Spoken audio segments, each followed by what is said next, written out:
Hey guys, Judge from Do Talk here, and today we have a project for my 2016 Skidoo Enduro 900 Ace.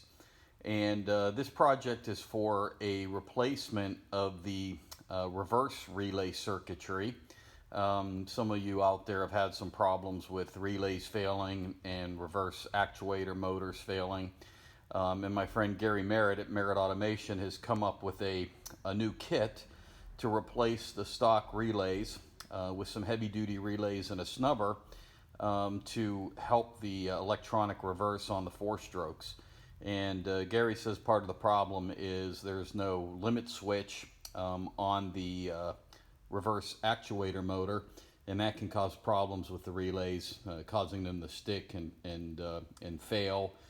Potentially stick in a position where you can't get in reverse, or it stays in reverse and create some other problems. So we're going to go ahead and remove the Skidoo stock relays, and we're going to put in Gary's snubber kit to see how that works. So the Merritt Automation reverse upgrade kit is pretty simple. It consists of two heavy-duty relays that you'll see here, and if you notice, they actually have a metal housing on them as opposed to the full plastic housing on the stock Skidoo relays. And then it also has a wiring harness that consists of a snubber, connectors to go into the factory Skidoo wiring harness, and a fuse, and then a positive and negative terminal to provide power. So along with the instruction sheets. And so this kit retains the stock Skidoo electronic reverse for the four strokes. It just adds these heavy-duty relays and snubber to help control the voltage when you activate the reverse. Okay, the first thing that I did was I disconnected the power from the sled. So I disconnected the positive battery terminal. Always a good idea when you're working with the electrical circuitry on the sled. So the first thing we want to do is remove the stock relays. And there's a relay here that you can see, and there's another one beneath it. It'll be easier to see when I remove this top one. They're held in place by a plastic rivet. And so if you look here, you can see that rivet. And if you take a screwdriver, you can push that center of the rivet through. And then that way you can save the rivet if you like to reuse it, or you could use a tie wrap. And then I'm going to go ahead and pull this back so you can see the second relay. And I'll go ahead and remove that right now. Okay, now that I've got the two rivets removed from the stock relays, I'm going to go ahead and remove these relays from the wiring harness. And I'm going to get myself a screwdriver to pry up the connectors and pop those out. Okay, so after using a flat blade screwdriver to slowly start to pry up the connector away from the terminals on the relays, I've got them far enough apart that they should just pop right off. So I'll go ahead and remove the stock relays from the factory Skidoo harness. Now that I have the relays out, I'm going to push the connectors off to the side here, and you'll see the connector, this white connector that goes right to the actuator motor. And I'm going to go ahead and disconnect that connector. Just take it apart so that I can get it ready to put the snubber circuitry in play. And if you look on the inside here of the connector, you'll see a little black tong that holds it in place. And if you press that with a screwdriver and press it in, it should pop apart pretty easily. And there we go. So I've got that end out there.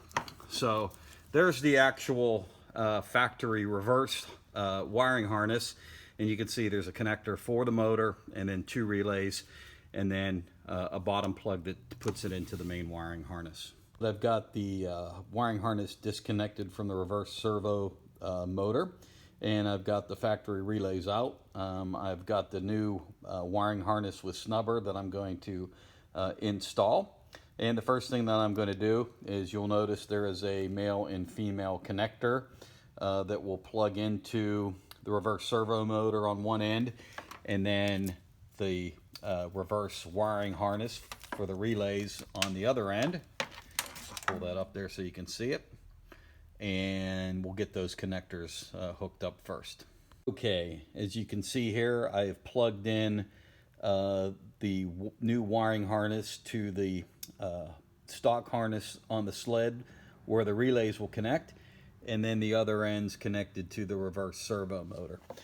Next thing I'm going to go ahead and do is put the heavy-duty relays in, and then begin to tuck this wiring harness in place so that I can tie wrap it and make it secure, and then we'll hook up the positive and negative leads. All right, I've got the heavy-duty relays reconnected to their mounts. I've got the snubber tie wrapped in place. Last thing I need to do is hook up power to the unit. So I'm going to put the ground wire here off the footwell or the battery mount, and the positive lead I'm going to take off the solenoid relay because that's just about the amount of cable that I've got. It makes it a little bit easier to get to than the battery. So let me go ahead and get that hooked up, and then we'll give it a test. All right, so we've got the negative and positive hooked up for power. We've got the snubber secure, the heavy-duty relays in place. Pretty simple, clean installation. So next thing we're going to go ahead and do is fire up the sled, give it a test. So we'll get it powered up. And now we'll give it a shot.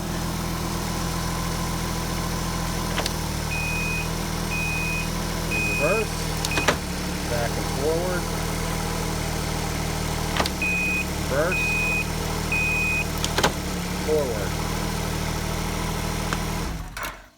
So as you can see, the system works pretty well, and the heavy-duty relay should help out quite a bit, as well as the snubber, and really give the electrical portion of the four-stroke reverse some protection from over voltage and over current, leading to arcing of the relay contacts where they would stick or burn and not make contact at all. So that concludes this video. Hopefully you found it useful, and I encourage you to order one of these kits and put it on your four-stroke reverse if you've had any relay issues in the past. Okay, thanks for watching. Bye now. So as you saw, it works pretty well, almost really no difference as far as engaging the reverse or putting it back and forward.